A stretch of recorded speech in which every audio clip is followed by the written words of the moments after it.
A oração é uma porta aberta para a sala do trono de Deus. Então, se podes orar, isto é um privilégio.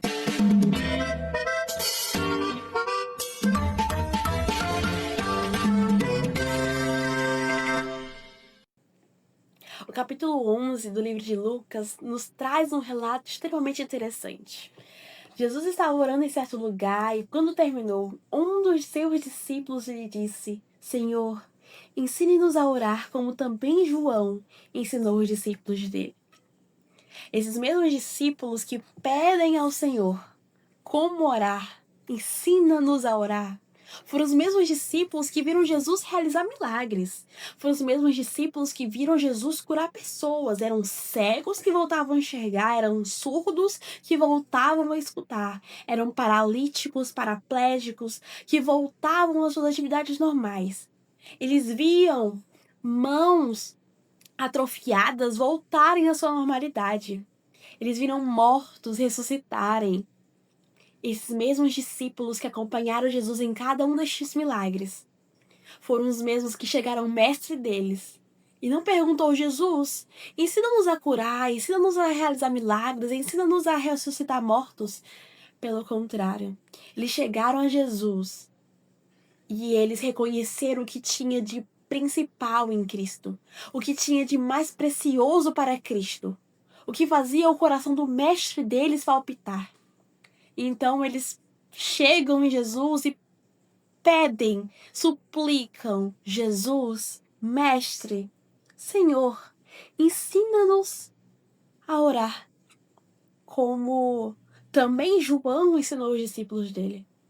Então Jesus lhe diz: quando vocês orarem, digam: Pai, santificado seja o teu nome, venha o teu reino. O pão nosso de cada dia nos dá diariamente.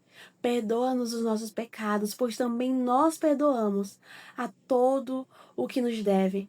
E não nos deixe cair em tentação. Por que que os discípulos chegaram a Jesus e queriam saber como orar? Porque eles viam o exemplo no mestre deles. O nosso Senhor não permitiu que nada, absolutamente nada, interrompesse a sua comunhão com o Pai dele. Simplesmente isso. Jesus era o homem mais ocupado naquela cidade. Jesus é o homem mais ocupado de todos os tempos. Ele foi o homem mais ocupado de todos os tempos. João termina o seu livro dizendo que nem todas as bibliotecas do mundo caberiam descritas todos os milagres que Jesus realizou ainda em terra. Eu digo que Jesus é como um médico em meio a uma cidade de pessoas doentes que carecem por uma cura, que carecem por uma análise médica, que carecem por remédios de verdade. Imagina uma cidade dessa forma, com pessoas enfermas. O quão desesperadas as pessoas não estão por um médico.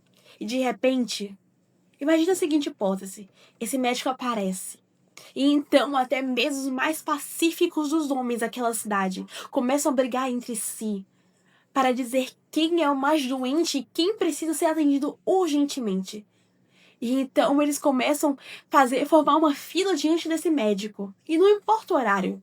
Podia ser meio-dia, em um sol extremamente forte e um ambiente extremamente quente. Podia ser 3 horas da madrugada, deixando de lado o seu sono, a sua boa noite de sono.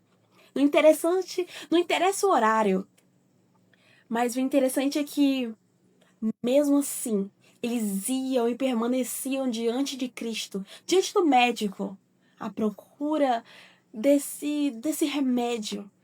Da mesma forma, era com Jesus. A Bíblia nos conta que onde ele andava, as multidões iam atrás dele.